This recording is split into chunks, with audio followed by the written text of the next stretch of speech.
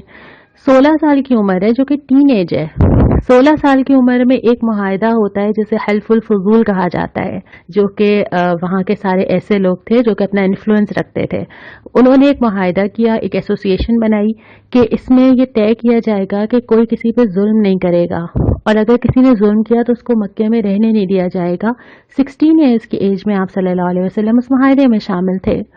پھر زندگی آگے بڑھتی ہے، تجارت شروع کرتے ہیں، 25 سال کی عمر میں حضرت خدیجہ کا مال لے کے تجارت کے لیے جاتے ہیں، کہ ان سے بات کرتی ہیں، حضرت ابو طالب ریکمینڈ کرتے ہیں کہ میرے بھتیجے کو بھیج دیجیے، وہ مال لیتی ہیں، اپنے غلام کو ساتھ بھیجتی ہیں، اور پھر غلام واپس آ کے رپورٹ دیتے ہیں کہ معاملات اور دیانت اور اخلاق کتنا اچھا رہا۔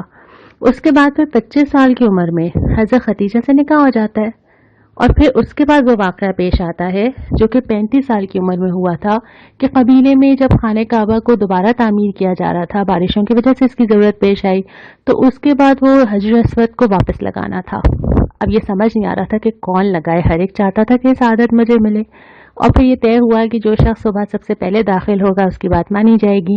نبی کریم صلی اللہ علیہ وسلم سب سے پہلے داخل ہوئے اور لوگ بہت خوش ہوئے، انہوں نے کہا کہ بس یہ صحیح فیصلہ کریں گے، اور فیصلہ بھی کتنا اچھا کیا، ایک چادر منگوائی، سب کو کہا ہر قبیلے کا سردار اس چادر کو پکڑے اور اس کے اوپر حجر اسود رکھ دیا جائے، چادر اٹھائی جائے یہاں تک کہ وہ قریب آ جائے، اور پھر آپ نے اپنے ہاتھ سے اٹھا کے وہ پتھر لگا دیا۔ تو ایک بڑے خونریزی والے معاملے کو اپنی معاملہ فہمی سے کیسے طے کر دیا؟ یہ نبی کریم صلی اللہ علیہ وسلم کی شخصیت کی چیزیں تھیں جس کی بنیاد پہ بعد میں جا کے آپ کے لیے بہت آسان تھا کہ آپ لوگوں سے یہ کہیں کہ کیا تم نے کبھی مجھے جھوٹ بولتا ہوا دیکھا، میری شخصیت میں کچھ دیکھا، مجھے دھوکہ دیتا ہوا دیکھا۔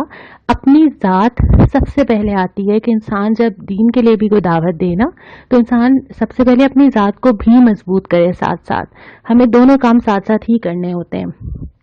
حضرت خدیجہ سے نکاح کا جو میں نے ابھی ذکر کیا، اس میں بھی ہمارے معاشرے کے نارمز کے بہت ساری چیزیں خلاف ہیں، یعنی ہم جب سیرت میں جو نمونہ دیکھتے ہیں اس میں تو یہ دیکھتے ہیں کہ ایک خاتون پیغام دے رہی ہیں، ہمارے یہاں تو یہ سمجھا جاتا ہے نا کہ یہ کام لڑکے والوں نے کرنا ہے، اسلام میں ہمیں لگتا ہے کہ یہ کام دونوں پارٹیز کر سکتی ہیں، جس کو جو مناسب لگے، خواہ وہ لڑکی والوں کی طرف سے ہوں یا لڑکے والوں کی طرف سے ہوں، اور یہی نبی کریم صلی اللہ علیہ وسلم کی بھی سنت ہے کہ آپ نے اپنی بیٹی کا پیغام بھی ایسے ہی دیا۔ دوسری بات یہ کہ ایج ڈفرنس، نبی کریم صلی اللہ علیہ وسلم 25 سال کے ہیں جبکہ حضرت خدیجہ 40 سال کے ہیں، لیکن اس ایج ڈفرنس نے بھی یہاں پہ میٹر نہیں کیا۔ تیسری بات یہ کہ جن خاتون سے شادی کی جا رہی ہے ان کی پہلے بھی شادی ہو چکی ہے، وہ بیوہ ہیں اور ان کے 3 بچے ہیں۔ ہمارے معاشرے میں بیوہ کی دوسری شادی بہت بڑا ایشو ہے، جبکہ یہ بھی نبی کریم صلی اللہ علیہ وسلم کی سنت ہی ہے نا۔ اور اس کے بعد یہ کہ دونوں انتخاب کیوں کرتے ہیں، جن باتوں پہ ہم نے پہلے ہی اپنے قرآن کے سیشن میں پڑھا تھا کہ نکاح کے لیے جب منتخب کیا جائے تو کیا چیزیں دیکھی جائیں، نبی کریم صلی اللہ علیہ وسلم کے انتخاب کی وجہ کیا ہے کہ حضرت خدیجہ طاہرہ کے نام سے منتخب تھیں اس دور کے اندر، اور حضرت خدیجہ کے انتخاب کی وجہ کیا تھی کہ ان کے غلام نے آ کے آپ صلی اللہ علیہ وسلم کے معاملات، اخلاق، دیانت، ان ساری چیزوں کی تعریف کی تھی، تو اس کے بعد انہوں نے محسوس کیا کہ ہاں اس کردار کے شخص کے ساتھ مجھے رشتہ جوڑنا چاہیے۔ تو دونوں طرف جو انتخاب تھا اس کے ریزنز یہی تھے کہ ایک دوسرے کے کردار سے متاثر ہوئے تھے، ان ظاہری چیزوں سے نہیں جو ہمارے کرائٹیریاز ہوتے ہیں رشتہ کرنے کے لیے۔ پھر اس کے بعد کے جو 15 سال آتے ہیں، نبی کریم صلی اللہ علیہ وسلم کے اس نکاح کے بعد وہیں آنے کے درمیان 15 سال ہیں، اس دوران ایک بہت ہی خوبصورت مستحکم خاندان بننے لگا ہے۔ یہ خاندان بنایا ہے ایک بزنس وومن نے جو بزنس بھی کرتی ہیں لیکن وہ ہوم میکر بھی ہیں، بہت ہی پیارے بچے جن کی بہت اچھی پرورش، جس میں بڑے بڑے ہمیں آگے جا کے مثالیں ملتی ہیں، حضرت زینب، حضرت فاطمہ، اور پھر اس کے ساتھ ساتھ انہوں نے 2 بچوں کو زیر کفالت لیا۔ اس میں بھی رہنمائی یہ ملتی ہے کہ آپ صلی اللہ علیہ وسلم نے حضرت زین بن حارثہ کو، جو کہ حضرت خدیجہ لے کر آئی تھیں، ان کے بھائی کے غلام تھے، آپ نے ان کو اس حد تک کفالت میں لے لیا کہ وہ بیٹا کہلانے لگے اور اپنے گھر جانے سے انکار کر دیا۔ ان کے باپ آئے کہ اس کو واپس کر دیں، حضرت زید نے کہا نہیں، مجھے واپس نہیں جانا۔ اور پھر اس کے بعد حضرت علی جو آپ صلی اللہ علیہ وسلم کے چچا کے بیٹے تھے، لیکن کتنا پیارا سٹیپ تھا کہ وہ چچا فائنینشلی پرابلمز کا شکار تھے، تو آپ صلی اللہ علیہ وسلم جا کے ان سے یہ کہا کہ ہم اس کی ذمہ داری لیتے ہیں، اور ان کی ساری ذمہ داری اور کفالت اب ہماری ذمہ داری ہے۔ تو اس طرح یہ 2 جو ہیں نبی کریم صلی اللہ علیہ وسلم کے زیر سایہ پلنے والے افراد ہیں۔ پھر معاشرے میں ایک امیج بننا شروع ہوا، تمام لوگ ان سارے معاملات کو دیکھ رہے تھے جو آپ دن اور رات کر رہے تھے، لیکن کوئی چیز مسنگ تھی۔ نبی کریم صلی اللہ علیہ وسلم کے اندر ایک فیلنگ تھی کہ کچھ مسنگ ہے۔ یہ فیلنگ ہمیں بھی ہوتی ہے، ہم دنیا کے سارے معاملات چلا رہے ہوتے ہیں، دن رات، صبح شام، کام، مصروفیات، اندر ایک خالی پن کی فیلنگ ہوتی ہے۔ آپ صلی اللہ علیہ وسلم کو بھی کوئی فیل تھی جس کے لیے آپ غار حرا جاتے تھے، بیٹھتے تھے، کئی دن عبادت کرتے تھے، سمجھ نہیں آتا تھا کہ کیا کیا جائے۔ ایک دن ایسا ہوا کہ ایک فرشتہ آتا ہے، آواز دیتا ہے، پکارتا ہے، اقرا بسم ربک الذی خلق، پڑھیے اپنے رب کے ساتھ جس نے پیدا کیا۔ آگے کیا ہوتا ہے یہاں سے ہم آغاز کریں گے اگلی کلاس میں، اور یہاں سے ہمارے اس سفر کا آغاز ہو جائے گا جب قرآن نے پہلی بار پکارا۔ پھر کیا ہوا؟ کچھ سوالات آپ کو میں بھیج رہی ہوں، آپ انشاءاللہ اس کا جواب مجھے آج دے دیں گے، اور کوشش کریں گے کہ جمعرات سے پہلے دے دیں۔ یہ کلاس آپ کو ویکنڈ پہ مل ہی اسی لیے رہی ہے کہ آپ آرام سے اپنا ویکنڈ پلان کریں گے نا، اس پلاننگ کے اندر 1 گھنٹہ اس کلاس کا رکھ لیجئے گا، سننے کا، سوال سمجھنے کا اور جواب دینے کا۔ ویکنڈ پہ نہ کر سکیں، ویک ڈے میں کر لیجئے گا، منڈے ٹیوزڈے بھی آپ کے پاس ہوگا، ویڈنسڈے یا تھرسڈے تک آپ ہمیں اس کے جوابات انشاءاللہ تعالی بھیج دیں گے۔ جو حدیث آج کی ہے، وہ حدیث تو میں نے آپ ہی کو سوچ کے نکالی تھی، بلکہ ہم سب کو سوچ کے نکالی تھی۔ وہ حدیث کیا ہے؟ حضرت انس سے روایت ہے کہ نبی کریم صلی اللہ علیہ وسلم نے فرمایا کہ انسانوں میں سے کچھ لوگ ہیں جو اللہ والے ہیں۔ کتنے مزے کا لفظ ہے نا یہ، اللہ والے۔ لوگوں نے پوچھا یا رسول اللہ یہ کون سے لوگ ہیں؟ آپ نے فرمایا قرآن والے۔ قرآن والے ہی اللہ والے ہیں، اور یہی خدا کے خاص بندے ہیں۔ قرآن والے، اٹھانے والے، محبت کرنے والے، سمجھنے کی کوشش کرنے والے، زندگی کو بدلنے کی کوشش کرنے کی خواہش رکھنے والے، پیغام پہنچانے والے، دوسروں تک پہنچانے والے۔ اللہ سے امید ہے کہ جب ذکر ہوگا نا قرآن والوں کا، بلکہ اللہ والوں کا، انشاءاللہ نام کہیں نہ کہیں میرا آپ کا آئے گا انشاءاللہ۔ آج کی جو سنت ہے جو زندگی کے اندر کرنی ہے، بہت آسان ہے، تھوڑی مشکل بھی لگے شاید۔ وہ کیا ہے کہ ہم نے ہر ایک کو سلام کرنا ہے۔ فرمایا ہے افشوا السلام بینکم، آپس میں سلام کو رواج دو۔ سلام اصل میں سلامتی، پیس، یہ وہ میسج ہے جو اسلام کا بھی میسج ہے کہ اسلام لوگوں کے لیے سلامتی لے کر آیا ہے۔ اس سے کسی کو نقصان نہیں ہے، یہ کسی کے لیے مشکل نہیں ہے۔ جہاں جاتا ہے وہاں لوگ سلامتی، برکت، نیکی، ساری چیزیں محسوس کرتے ہیں، اور یہ سلامتی کا میسج اس ایک لفظ کے اندر بھی ہے، السلام علیکم ورحمۃ اللہ۔ لوگوں سے رابطہ بڑھانے کے لیے، محبت بڑھانے کے لیے آپ کسی کو راہ چلتے کو سلام کیجیے، وہ مسکرا دیتا ہے۔ تو اس سلام کو زیادہ سے زیادہ کرنے کی کوشش کرنی چاہیے، اور یہی نبی کریم صلی اللہ علیہ وسلم کی سنت ہے نا۔ راستے میں اگر کوئی مل جائے سلام کرنا، بچوں کو، خواتین کو پہل کرنا، کوئی نہ بھی کرو تو پہلے سلام کر دینا۔ یہاں تک کہ کوئی آئے کہ کسی نے سلام بھیجا ہے تو اس کو یہ کہنا کہ اس کے لیے بھی وعلیکم السلام، اور تم پر بھی اللہ کی سلامتی ہو جو سلام لے کر آئے ہو۔ گھر میں داخل ہوتے ہوئے، گھر سے نکلتے ہوئے، کسی کے گھر جائیں تو 3 دفعہ پکار کے سلام کرنا، تو یہ ساری نبی کریم صلی اللہ علیہ وسلم کی سنت ہے، اور آج ہم آغاز اسی سے کر رہے ہیں۔ ہم کوشش کریں گے کہ ہم زیادہ سے زیادہ پہل کر کے سلام کریں۔ اور ہاں، ایک بات اور، ہم یہ بھی غور کریں گے کہ ہم جو سلام کرتے ہیں وہ صحیح سے ادا کرتے ہیں، یعنی واضح طور پر السلام علیکم کہتے ہیں یا نہیں۔ یہاں پہ ہمارا آج کا یہ لیسن مکمل ہوتا ہے۔ اگلے ہفتے پہلی وحی سے ہمارا سفر شروع ہوگا۔ السلام علیکم ورحمۃ اللہ۔